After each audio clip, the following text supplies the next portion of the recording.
My name is Emily Hart. I'm 31. 3 weeks ago, my husband struck me across the face in front of 550 guests at our anniversary dinner. And a good number of those 550 people laughed. My father-in-law had just finished toasting the woman he wanted to replace me with while I sat 2 feet away. My mother-in-law had just handed me my 3rd designer apron in 3 years, wrapped in gold paper like it was a joke, only she understood. My husband had been holding another woman's hand under the tablecloth for most of the meal. When I finally stood up to say something, his wedding ring caught my lower lip and split it open. None of them knew about the 2 words I was about to send my father. They didn't know those 2 words would end with their family's name, coming off buildings across 3 states in under 4 days. Before I take you there, if stories like this one matter to you, this is her side of the story. And if you're new here, we're for every woman who ever had to hold it together alone. Hit subscribe, and tell me in the comments where you're watching from tonight, and what time it is where you are. I read every single one. Now let me take you back 3 weeks. To the night I still believed love was something you could earn, if you just tried hard enough. Actually, let me back up further than that. 4 years further. The first dinner I ever had at the Whitfield house, in the Beacon Hill part of Boston. I wore a gray cardigan I'd owned since law school and carried a pecan pie I'd baked at 6 that morning.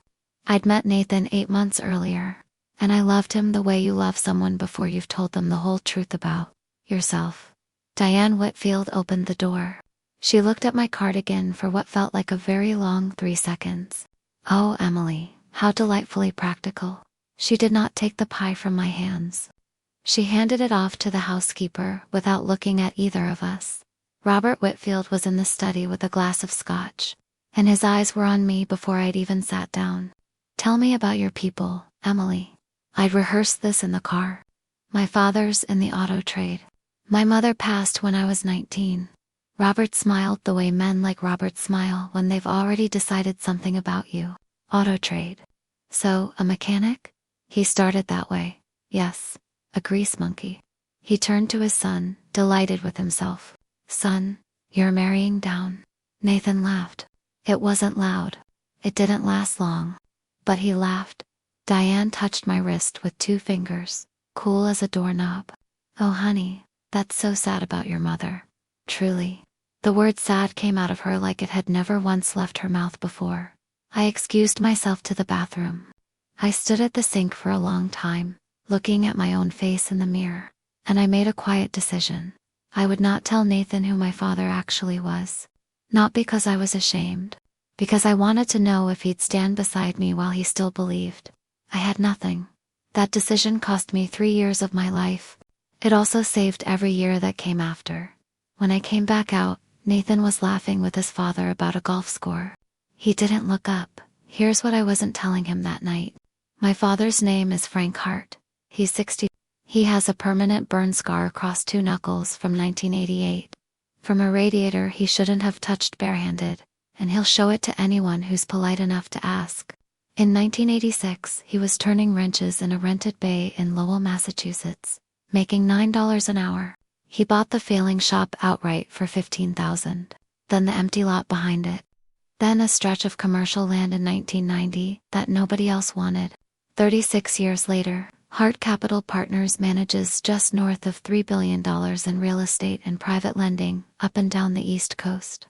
My father still drives a '94 Chevy pickup with a dent in the tailgate. He still wears a flannel shirt to board meetings. Bankers routinely mistake him for the man they called to fix the HVAC, and he lets them believe it every single time. My mother, Carol Hart, taught me exactly 1 sentence before she died. She said it from a hospital bed with an oxygen line taped under her nose. Emily, let them underestimate you. It's the cheapest advantage you'll ever get in your life. I was 19. I wrote it on the inside cover of a notebook I still own. I'd been hiding my family since high school. Ever since a boyfriend found out and asked me to buy him a car with a straight face. I got into Boston College law on my own transcript, paid for it with my own scholarships, and took a job at a mid-size firm instead of going in-house somewhere my father quietly held a stake in. My father agreed to one condition when I asked him to stay out of my adult life. Kiddo, the day you need me, you call, and I come. I made that promise to him at I genuinely thought I'd never have to use it. I used it 6 years later, with blood on my lip. In a ballroom at the Boston Harbor Hotel, Nathan Whitfield walked into a pro bono legal clinic in Dorchester on a Tuesday in March, because his firm required 10 volunteer hours a year, and he figured he'd put in one night and be done with it. He stayed 6 hours. Then he asked me to dinner. I said no. He asked again on Thursday. I said yes on Saturday. For 11 months, he was kind in the specific, deliberate way that either means everything or means nothing at all. He remembered I couldn't stand cilantro. He showed up with soup when I had the flu and never once commented on the size of my apartment. He asked about my father exactly twice in that whole year. Both times, I said, he fixes cars. Lives alone. He's fine. Both times, Nathan nodded and let it drop. I thought that meant he respected my privacy. I understand now it meant he didn't actually want to know. He proposed at the little flower shop on the avenue, where we'd had our second date. The ring had been his grandmother's, small and real, and mine. I said yes. I called my father from the sidewalk, still holding my hand out in front of me like the ring might disappear if I stopped looking at it. Dad, I'm getting married. A long pause. He good to you? Yes. Does he know? No. Another pause. You want my opinion, or not yet? Not yet. Okay, kiddo. Call me when. Robert insisted on a prenuptial agreement 3 weeks into the engagement. I heard him on the phone with Nathan through the wall, his voice pitched loud enough to carry on purpose. Son, we are not letting some girl from Lowell touch this company. I smiled at my own ceiling. Then I called Walter Doyle that same afternoon, my father's general counsel for 25 years. The man who reads a contract the exact same way my father reads a compression gasket, looking for the one place it's about to fail. Walter, I need you to look at something, quietly. Walter laughed, low and warm, like he'd been waiting years for this exact phone call. Because he had. Kiddo, I've been waiting 3 years for you to call me about this. The prenup got signed in a mahogany conference room on Federal Street. Robert sat across from me in what had to be a $4,000 suit. Walter had given me 16 pages of notes the night before, color-coded in 3 high. The final document ran 49 pages. Robert's attorney walked through the Whitfield Holdings, first commercial assets, residential portfolio, cash positions. I listened carefully, and on page 47, I heard it. And the senior lending facility, Robert's lawyer said, almost bored. 1.8 billion gross. 830 million in senior debt, held by Hart Capital Partners. Robert waved a hand like he was swatting a fly. Boring part. Skip it. I held my pen very still. I looked at the pattern in the carpet for 3 full breaths, and did not look at Nathan even once. Then I signed the schedule listing my own assets. $170,000. A condo, a 401k, a paid-off Honda Civic. No student debt. Robert glanced at my total and smiled at his son. We locked the vault, son. Nathan smiled back. He never once read my page. I walked out of that building, sat in my car in the parking garage, and called my father. Dad. Whitfield Group owes Hart Capital $830 million. Long silence. Then yeah. Didn't figure that'd matter to you. You want me to unwind it? No. You sure, kiddo? I'm sure, Dad. I'm marrying into my own collateral. I know that. What do you want from me? Stay out of it. Until I call. He exhaled slow. How long you planning to wait? Until I know exactly who he really is. Walter Doyle's fingerprints were on every single clause that would one day protect me. I didn't know that yet. I know it now. The first Christmas, Diane wrapped my gift in silver foil and I opened it at a table of 17 people. A designer apron, cream-colored with a thin navy stripe. Oh honey, for the kitchen. So aspirational. Laughter around the table. Nathan laughed too. I laughed at myself, because that seemed like the easier road at a cousin's wedding that spring. Diane seated me at the kids' table. There was a mix-up with the place cards, sweetheart. The children adore you anyway. I ate chicken fingers next to a 9-year-old who asked me, with total sincerity, if I was actually a grown-up. Sometimes, I told him. At Robert's 65th birthday, in front of 40 guests, he raised a glass to his son and said, My son married kindness, not class. But kindness counts too. Nathan kissed my cheek afterward. That's just how he is, Em. Don't make it a thing. Year 3 brought a second apron. Year 3 also brought a baby showerware. Diane introduced me to a room of strangers as our little Lowell girl, still learning.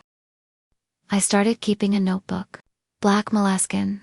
$14 from a stationery shop on Newberry Street. Date, quote. Witness, I didn't know yet what I was building. I only knew that memory alone was a liability I couldn't afford to rely on. My best friend Jess sat across from me at a Thai place downtown one night and said, Em, why are you still there? I love him, I know you do. But I also know your love is a luxury he cannot afford to take seriously. I laughed once, and then I stopped laughing. I went home that night. Nathan was on the couch with a game on. I said, I had a really hard day. He said and never turned his head from the TV. I opened the notebook. I wrote one line. He did not turn his head. I closed it and went to bed. Robert called Nathan into the Whitfield conference room on a Monday. I heard the whole call, because Nathan forgot to shut the study door. The 3-year anniversary is a PR event, full stop. 550 guests. The Globe, Boston Magazine, the mayor's office confirmed. You will behave like a CFO. Your wife will behave like a wife. She always does, Dad. She wears something neutral. She smiles. She has no opinions about the holdings. A pause. Dad, is Brooke coming? She's seated at our table. Dad, Nathan? Do you want the corner office or not? I want the office. Then behave. The call ended. Nathan came into the kitchen where I was chopping carrots. He didn't say he'd overheard himself. He didn't say he hadn't. He just said, Babe, I need you to smile a lot on Friday. It's a business situation. I said, what kind of situation? He said, you wouldn't really understand the finance side. I finished the carrots. I said, okay. That night, my phone lit up with an email from Walter Doyle. Emily Whitfield Group Q4 Compliance Report filed today. 3 debt covenants in continuous breach since month 14. Hart Capital's compliance desk has been sitting on the default notice at your father's instruction. He asked me to tell you nothing has changed on his end. He's waiting on your word. WD, I read it twice. I set the phone face down on the counter. Nathan came out of the shower. Everything okay? Works fine. I just need you steady on Friday. I'll be steady. I went to the closet and pulled out the neutral-colored dress Diane had personally approved weeks earlier. I hung it on the back of the door and looked at it for a long time. The ballroom at the Boston Harbor Hotel seats 550 across round tables of 10. Marble columns everywhere, 3 and a string quartet in the corner playing something classical on a loop. Like someone had paid them extra to stay polite no matter what happened. I wore the neutral dress. I wore small pearl studs that had been my mother's. I don't try to make that sound more poetic than it is anymore. I just wore them because they were hers. Brooke Sinclair was waiting near the entrance when we arrived. She hugged Nathan for a solid 4 seconds. She hugged me for 1. Robert introduced me to a state senator standing near the bar. This is my son's wife. Very local. Contract law, mostly. The senator shook my hand and paused. Hart, any relation did you write the Delaney pension brief last year? Robert's smile faltered half a degree. I wrote it, I said. The senator nodded, impressed. That was masterful work. Robert steered him toward the bar before he could say another word. Diane appeared beside me and lifted my chin with 1 finger, dabbing at the corner of my mouth with a napkin she'd already used on herself. Just a little smudge, sweetheart, I let her. Jess texted from her apartment, this is starting to look like a setup. Leave now. 1 more hour. I need to see the whole shape of it. I wrote back, please, trust me, I typed, and put the phone in my clutch. I found our table. Table 1. Robert at the head, Diane to his right, Nathan next, then Brooke, then Brooke's parents. I was seated at the far end, between the centerpiece and a commercial banker whose name I never quite caught. The amuse-bouche arrived. Robert tapped his glass and turned the whole table toward himself.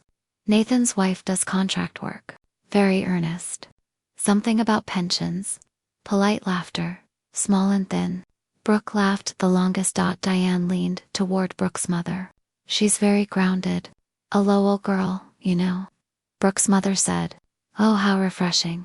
In a tone that made refreshing sound like a synonym for dish sponge. Nathan cut his scallop into quarters and said nothing. The state senator across the room raised his glass toward me. I raised mine back. Robert caught it and leaned over the flowers. Friend of yours, Emily. He read my brief. Ah, must be satisfying to feel useful. It is. I'm told 58,000 pensioners appreciate it. Robert's fork paused mid-air. Diane filled the silence fast. Emily, darling, tell everyone about your little condo. It sounds so cozy. 600 square feet. 1 bedroom. South End. Brooke's mother.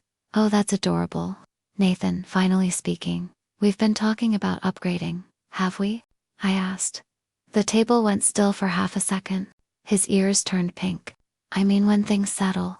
Robert rescued him instantly. When things settle, my son will have options he doesn't currently appreciate. He looked directly at Brooke. Brooke looked at Nathan. Nathan looked at his plate. I checked my phone. One text from my father. You eating, kiddo? Trying to, I typed back. BAT2, he wrote. The second course arrived, and Diane stood with a small box wrapped in gold. I have a little something for our anniversary, girl.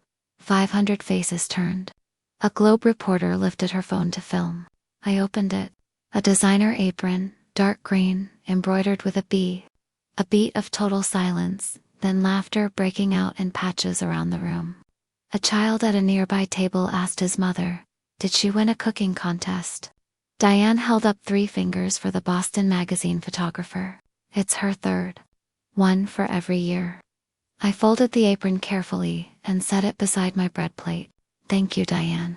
You always know exactly what you want me to be. A few nervous laughs. The Globe reporter's eyebrows moved a fraction of an inch. A mother at the next table whispered to her daughter. Badly, so I heard every word. Poor girl. 3 years of this, her daughter whispered back. Why doesn't she just leave? They always have a reason, the mother said. Robert filled the silence. The aprons are a running joke. Diane has a wonderful sense of humor. She has remarkable consistency, I said. Brooke laughed too loudly. You know, I cook too. It's important, Nathan added. Brooke's an incredible cook, actually. Brooke set her hand on his forearm. Diane saw it. Diane did nothing at all. Robert pivoted the table loudly enough for the neighboring tables to enjoy it too. Brooke's father, Gordon, runs Sinclair Capital. Real builders. That's the game now. Gordon nodded, jaw like a slab of granite. Nathan and Brooke were at Dartmouth together, Robert continued. Same small class. They've stayed close. Brooke squeezed Nathan's arm. Very close. Nathan didn't pull away. Someone at a neighboring table said, just loud enough to count. Isn't he married, though? Her husband shushed her fast. Old friendships are such a blessing, Diane said brightly. Don't you think, Emily? I think they should stay old, I said, when people are married to someone else. A short, sharp silence. Robert chuckled. Oh, Emily's being protective. It's adorable.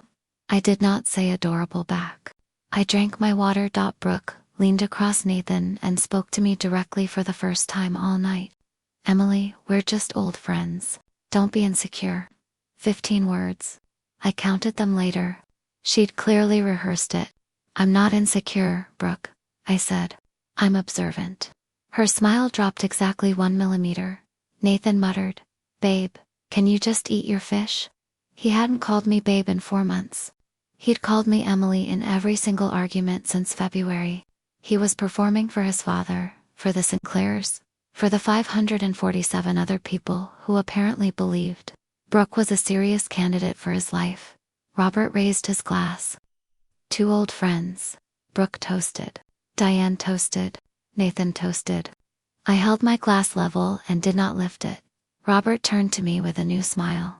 The one he wore right before he did me a favor I hadn't asked for. Emily, how's your father? Still tinkering. He's well, thank you. Still got that little shop up in Lowell. He has a workshop. I keep meaning to send him my Mercedes. Belt's making a noise. Keep it in the family. The table laughed. The banker beside me laughed politely. Gordon Sinclair did not laugh. I noticed that. Nathan laughed the loudest, head tipped back. Dad, stop. He'd probably charge you full rate. More laughter, Nathan warming to it. Louder now. We tip him at Christmas. It's kind of cute. I watched my husband for 2 full seconds. I had seen Nathan laugh at plenty of things in 3 years. I had never once seen him laugh like that.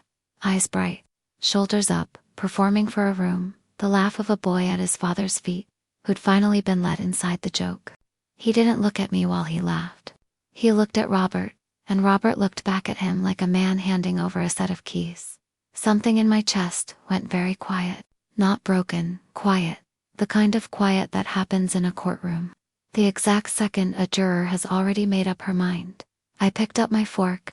I cut a piece of fish. I chewed it slowly and thought, that's it. That's the moment. I didn't write anything down. I didn't need to. I'd remember that laugh for a very long time. If you've ever sat at a table while your own husband laughed at a joke about your family, drop a broken heart in the comments right now. I want to see who's with me tonight. And if this is your first time here, this is her side of the story. Hit subscribe and take a breath with me. Let's go back in.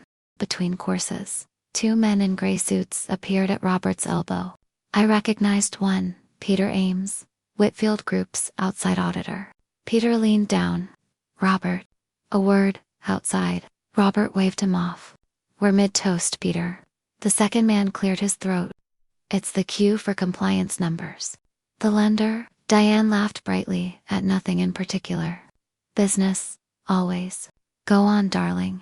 Robert stood and followed them into the hallway. The door didn't close all the way. I heard the auditor's voice through the gap. Robert, we are 14 months in breach. They can call the loan any day. They haven't called it in 14 months, Peter. That's not exactly reassuring, is it? Who's they, exactly? Hart Capital, the senior lender, and they requested board materials last week. I stopped breathing for a count of 3. I looked at Nathan. He was texting Brooke, who was sitting 6 feet away. I watched his thumb move. Robert came back with his color noticeably off. He sat, didn't look at Diane, poured himself another glass, and drank half of it in one go. We're fine, he said to no one and everyone. We are absolutely fine. Of course we are, darling, Diane said automatically. Under the table, I texted my father. Auditor just said it out loud. 2 feet from me, how out loud? He wrote back, full sentence. Kiddo, you okay? Ask me in an hour. I picked up my knife. Robert tapped his glass again. Not the official toast yet, just a preview. Men at nearby tables leaned in.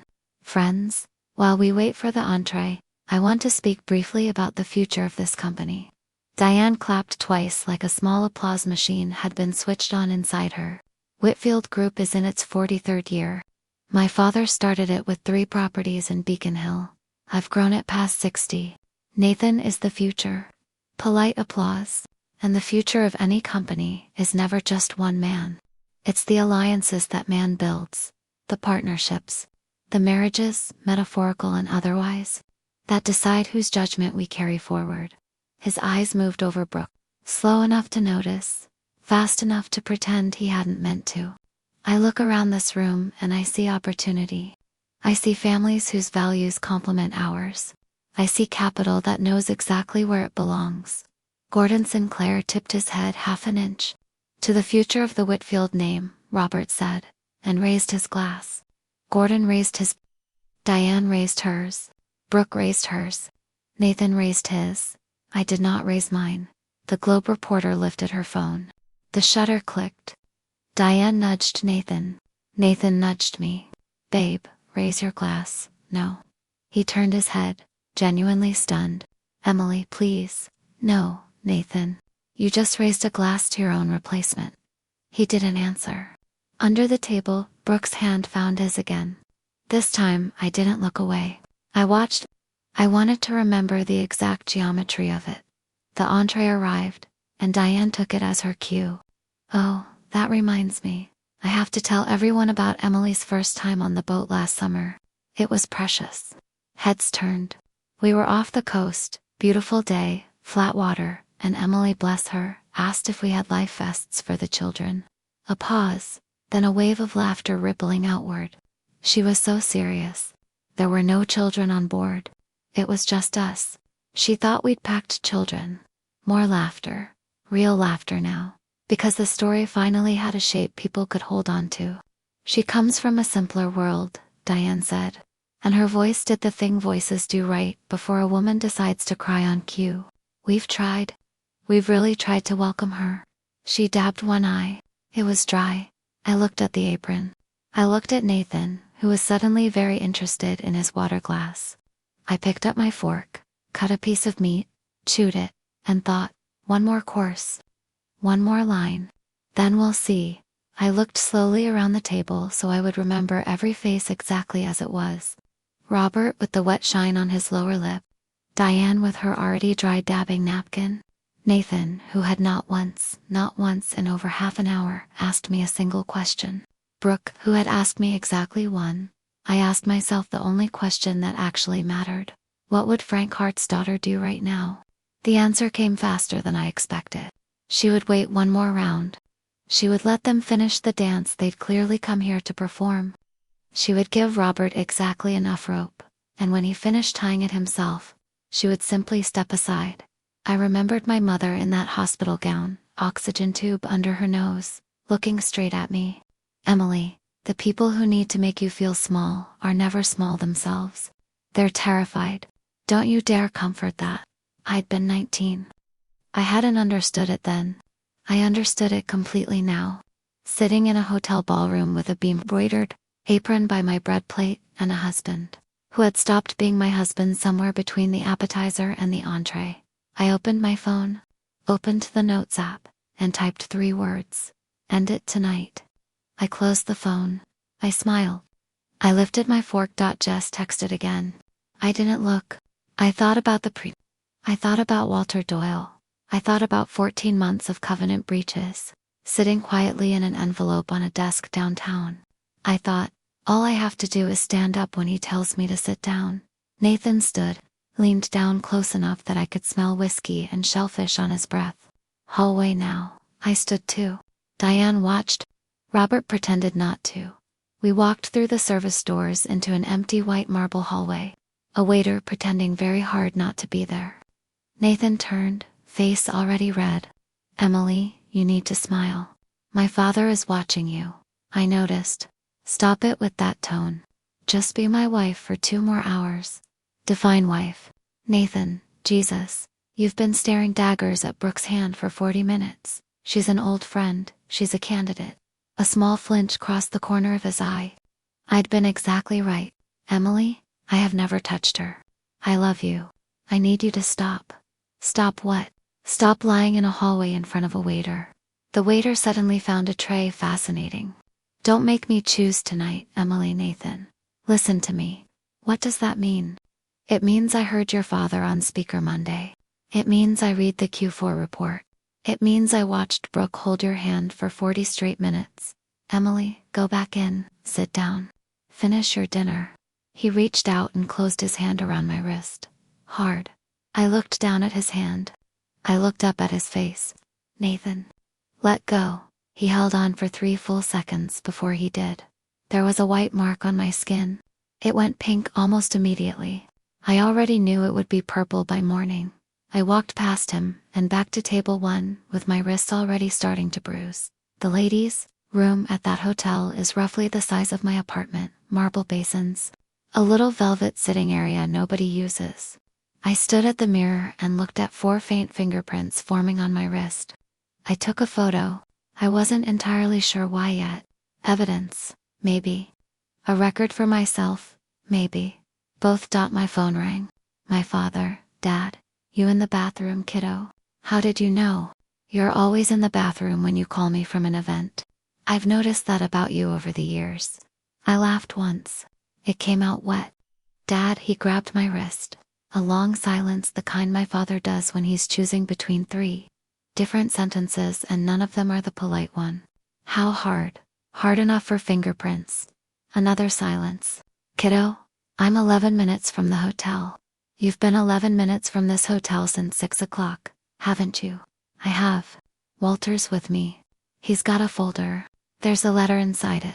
I won't tell you what it says unless you ask me to. My hands started shaking. I pressed them flat against the marble counter. Why did you come? Because I've been waiting 14 months, Emily. Because Walter called me Monday. Because your mother told me something the week before she died, and I promised her I would not miss it when it finally happened. What did she tell you? That you wouldn't call until the very last minute. That I should stay close by. She was right, kiddo. You're going to call. I closed my eyes. Dad, not yet. Okay, I'll wait. Dessert arrived, small glass bowls of panna cotta on saucers that probably cost more than my first car. Robert was already on his feet with a fresh glass of champagne, tapping it 3 clear times with the back of a knife. The whole ballroom quieted. 550 faces turned toward table 1. The quartet went silent. The Globe reporter lifted her phone into position. The Boston Magazine photographer did the same. Robert smiled his shareholder meeting smile.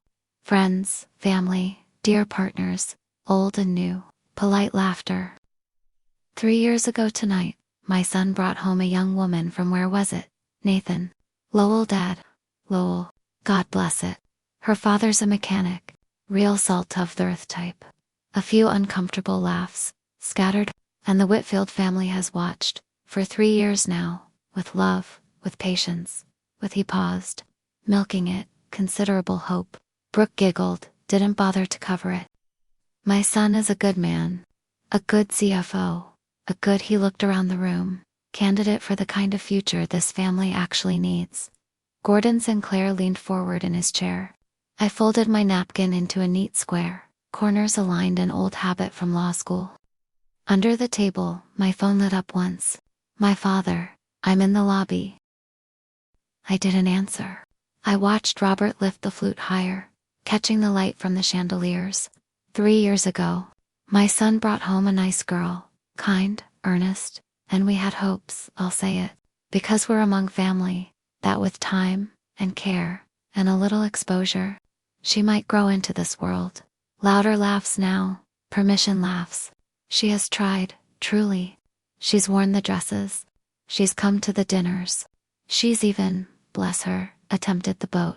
Diane let out a theatrical laugh, the signal, and the room laughed along with her. And we've loved watching her try. Haven't we, Diane? We have, sweetheart. But some matches simply take, and some don't. The laughter dropped into a confused hum. The Globe reporter's thumb hovered over the record button. Robert turned. He looked straight at me. 500 faces followed his gaze. Emily, sweetheart, I did not smile. We have loved watching you try, truly. But tonight, in front of our dearest friends and partners, I think it's time we all acknowledged what we've come to understand. He paused for the exact heartbeat I will remember for the rest of my life. That my son's next chapter belongs to a woman who was raised to write it. Silence. 3 full seconds. Then one lone laugh, Brooks. Then a scatter of others. Then thin applause. Robert smiled at his son. Nathan stood, glass raised. I stood too. Everyone else was still seated. Robert was mid. Diane's smile had frozen in place. 550 faces rotated toward me. I didn't raise my voice. I spoke the way I speak in a deposition. Robert, you've had the floor for 3 years. Give me 3 minutes. The ballroom went completely quiet. Robert's glass lowered slightly, his smile now a thing he was physically holding in place. I married your son because I loved him. I signed your prenup because I had nothing to hide. I sat through 3 years of Christmas dinners in an apron I never asked for and thought that was strength. The Globe reporter hit record. I saw the red dot appear. Tonight, in front of your partners and your press, you toasted my replacement, standing next to my husband. I turned to Nathan, frozen with the glass still raised. You held her hand under this table for 40 minutes. I counted. Brooke's mouth fell open. Diane, you gave me a 3rd apron this year. I have 3 closets and 3 aprons now. I'd like to return all of them. Diane's hand flew to her pearls. I turned back to Robert. And Robert, you called my father a grease monkey in front of my husband 3 years running. Tonight your son laughed harder at that joke than I've ever heard him laugh in our own apartment. Robert set his glass down carefully. Emily, I'm not finished. You'll want to sit down now. Robert, I am not, I asked nicely. Nathan came around the table slowly. The way a man moves when he's rehearsed something in his head without realizing he was rehearsing it. He stopped in front of me. 6 inches taller than me. Visibly drunk for whiskeys. I'd counted everyone. Emily, sit down. You're embarrassing me, I said. And you did that all by yourself. Sit down. Nathan. Step back. He raised his hand. I have replayed the half-second before. What happened next more times than I can count. His face wasn't rage. It was panic, the specific panic of a man who has spent his entire life performing for his father, and has just realized his father is watching, and his wife has stopped playing along with the performance. He swung, open-palmed. His wedding ring caught my lower lip.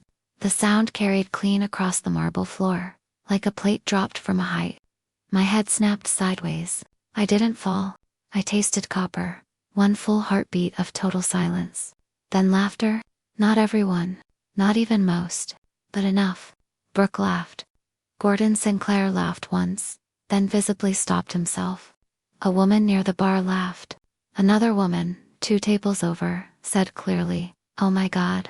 Somebody was already filming. I lifted 2 fingers to my lip. They came away red. I looked at the blood. I looked at Nathan.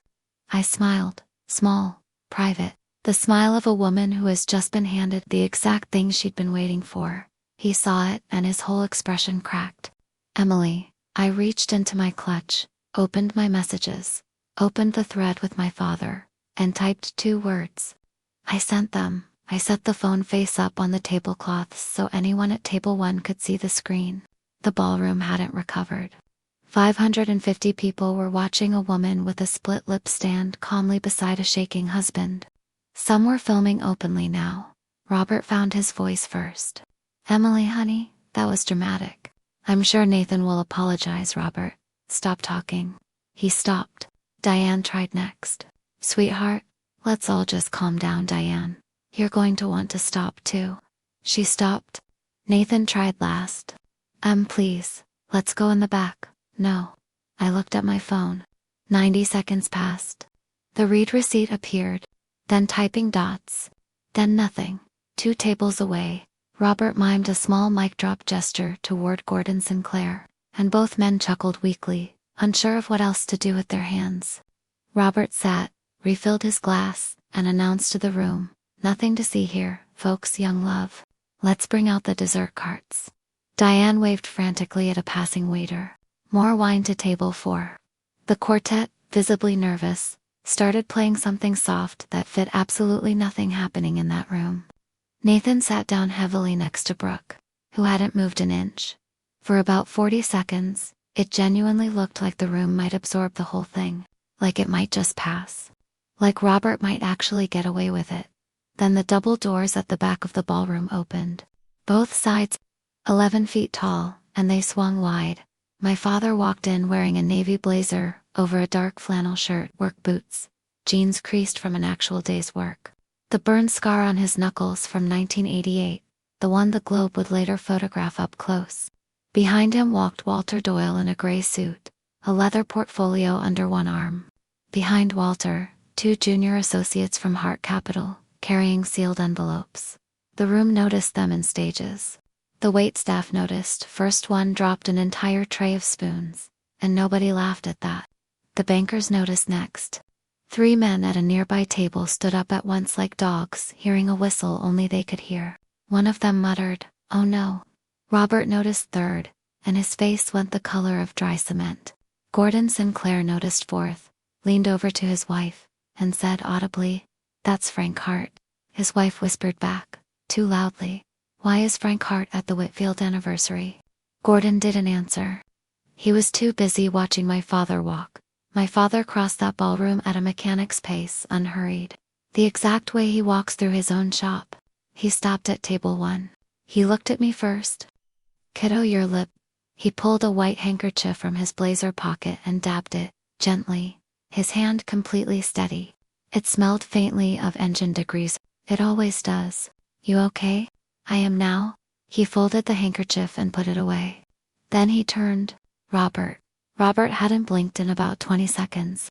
Frank, this has been a while since our last loan review. Diane, to Brooke's mother. In a whisper she failed to make quiet. Margaret, who is that man? Margaret, louder than she meant to be. Diane. He owns your loan. If this moment is giving you chills right now, drop the word dad in the comments. I want to see who's watching with me tonight. What happens next isn't lawyers running in with briefcases. It isn't shouting. It's one calm sentence and a single signature.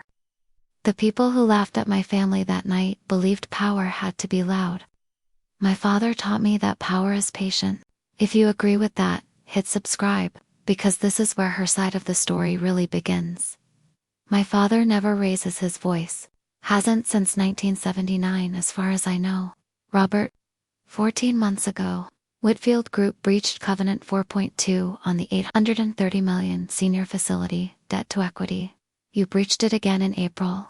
Again in July, again last month. Robert's mouth opened. Nothing came out. A gasp somewhere near a table for a banker at table 14 sat down hard. Tonight your son put his hands on my daughter. Twice. Nathan's face went the color of milk. Twice. Once at her wrist, in a hallway. Once at her mouth, in front of 550 witnesses. Walter Doyle stepped forward and opened the leather portfolio. He removed a single document, 3 pages, notarized. Notice of event of default and acceleration, he said, not loudly, but clearly enough to carry. Delivered to the corporate secretary of Whitfield Group by certified mail at 6:47 this evening. 63 minutes ago. A second copy is here for personal acknowledgement. He set it on the white tablecloth, directly on top of Robert's panna cotta. Robert stared at it. Frank, we have a cure period. 30 days. You have 30 days. Robert, use them well. Nathan, half out of his chair. Dad, what loan? The whole ballroom heard it. My father turned to him, voice unchanged. Son, you're the CFO. Your signature's on the disclosure statement. Page 12. Nathan made a sound that wasn't quite a word. You signed it, my father said. You just didn't read it. Brooke let go of Nathan's hand. I turned to him. The whole room watched. I'm filing in the morning. 8 a.m. Massachusetts Fault Grounds. Cruelty, physical injury. I have a photograph of my wrist. I have this. I touched my lip. I have 500 witnesses. Nathan half stood. Emily, please. I was drunk. You were clear. The prenup, we can. The prenup holds, Nathan. Section 7, subsection B, separate property. Walter drafted it. He represented my father. He represented me. You never read that part either. Brooke gathered her handbag and stood, walking on heels that couldn't quite manage marble at speed toward the side exit. Her father followed without a single glance back at Robert. I looked at Diane. Her hand was still at her pearls. Diane, the aprons will be on your dining table by tomorrow afternoon. Signed for Emily. No. Robert stood slowly, napkin falling to the floor. Frank, please. We can talk about 9 a.m. my office. Downtown. Bring counsel. Bring your board chair. Bring a plan, Frank, a phone call. This didn't have to happen this way. No, Robert, my father said. It didn't. You made it this way. He turned to Walter. We're done here. Walter closed the portfolio with a soft click that somehow carried across the entire room. My father offered me his arm. I took it, and we walked together through 550 people who now understood, all at once, that they had come to the wrong dinner. The Globe reporter followed us to the doors, phone still raised. My father said, without turning his head, no comment. Call Hart Capital's press office. The ballroom doors swung shut behind us.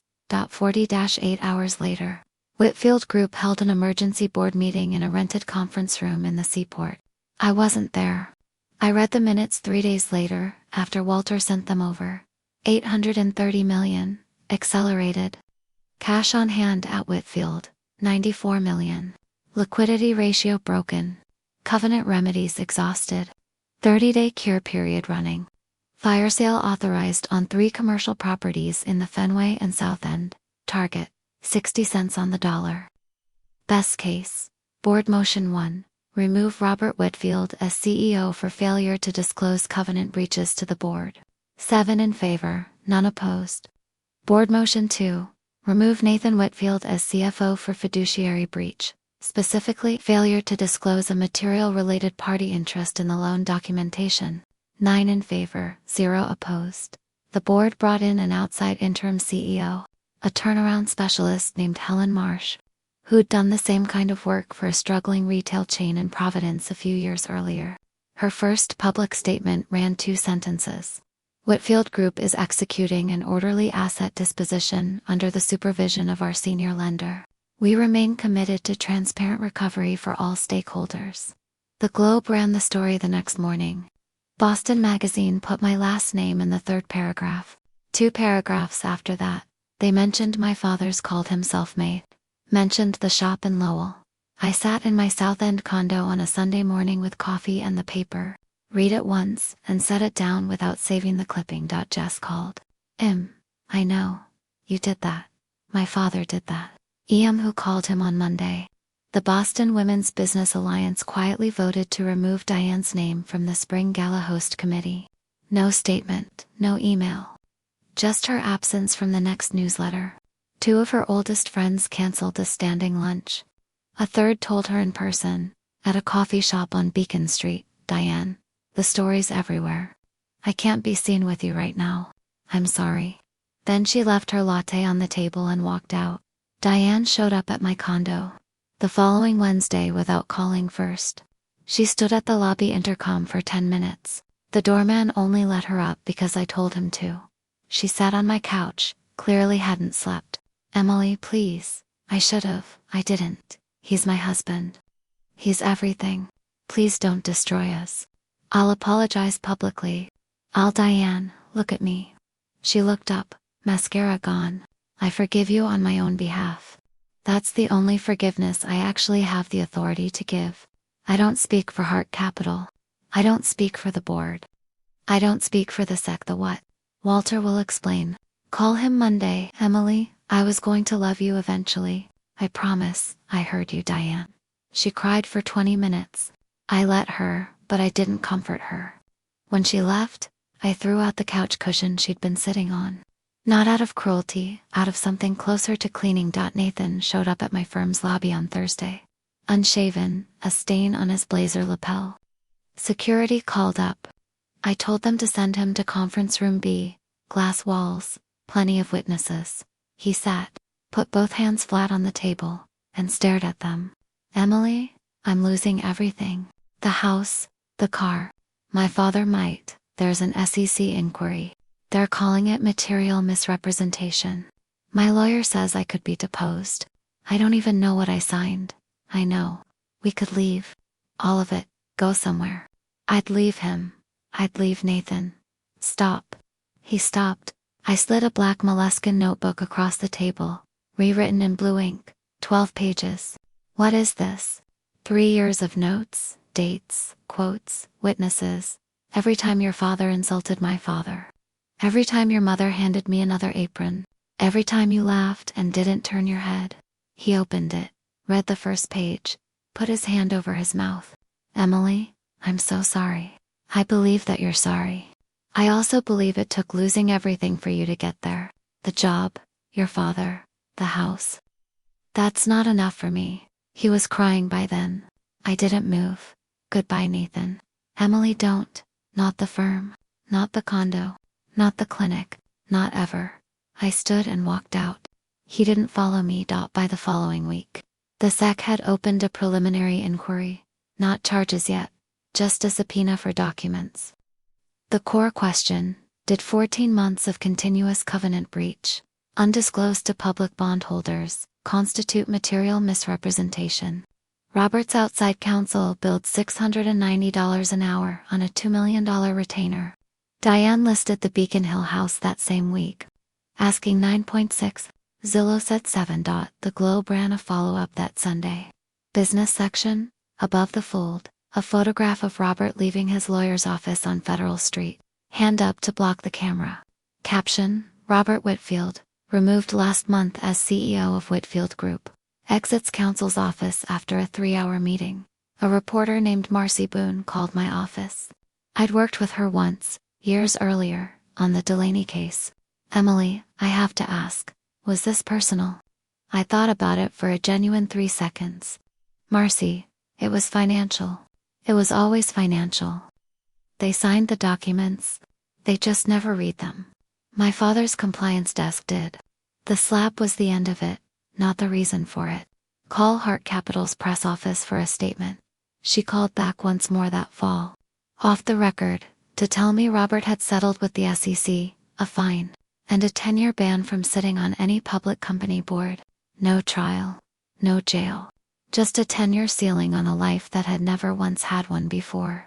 Thank you for telling me, Marcy, I said. I meant it. Diane posted a 600-word essay on social media that October. It used the word journey 4 times. It used the word growth 3 times.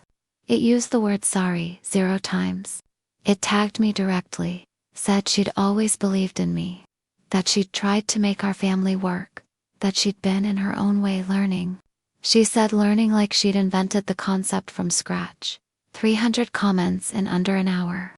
None of them kind. Jess, who had 800 followers of her own, posted a response an hour later. She didn't tag anyone by name. Some people learn when it costs them nothing. Some people learn when it saves them something. My friend is neither of those things. She watched. She was patient. She told the truth once, in public, one time, and only once. Dignity doesn't need a comment section. Dignity doesn't need a hashtag. Dignity doesn't need anyone's redemption arc. I'm not tagging anyone. You know exactly who you are. 4,000 shares. Diane deleted her post by Thursday. I never commented publicly, but I texted Jess privately. Thank you, she wrote back. You didn't have to win. You just had to stop losing. I printed that text and taped it above my desk. It stayed there for a full year. The next morning, I deleted my social media accounts entirely. I kept an email Jess had forwarded me about a small 2-bedroom office space on a side street in Lowell, above an old tire shop from the 60s. I read it Saturday. Drove up Sunday. Signed the lease Monday. My mother would have laughed at how fast I moved once. I finally moved at all. 6 months after that dinner, I opened the Carol Hart Legal Aid Center on that same street in Lowell. The landlord was the grandson of the man who'd sold my father his very first shop, and he charged me $1 a year, signed the lease with an actual fountain pen. We do pro bono, family law, divorce, prenup review, restraining orders, wage garnishment defense. No retainer clients, ever. We run on a grant from Hart Capital's charitable arm, my own savings, and volunteer hours from Jess and 2 friends from law school. Opening day was a Saturday in April. Coffee from the diner next door. 40 folding chairs. My father standing by the door in flannel, pretending he hadn't cried twice on the drive up. A photograph of my mother on the wall behind the front desk, 26 years old, laughing, wearing a yellow raincoat. I gave a short speech I hadn't written down in advance. My mother told me when I was 19, to let people underestimate me, because it was the cheapest advantage I'd ever get. Today, with gratitude, I'm passing that advantage on to someone else. Our first client walked through the door 12 minutes later. A woman from a nearby town whose in-laws had taken her name off the deed, to a house she'd paid for entirely on her own. She was crying, a toddler on her hip. I sat her down, got her coffee, and said, "Tell me everything from the very beginning." I have all day. I did have all day. For the first time in a long time, I finally had all day.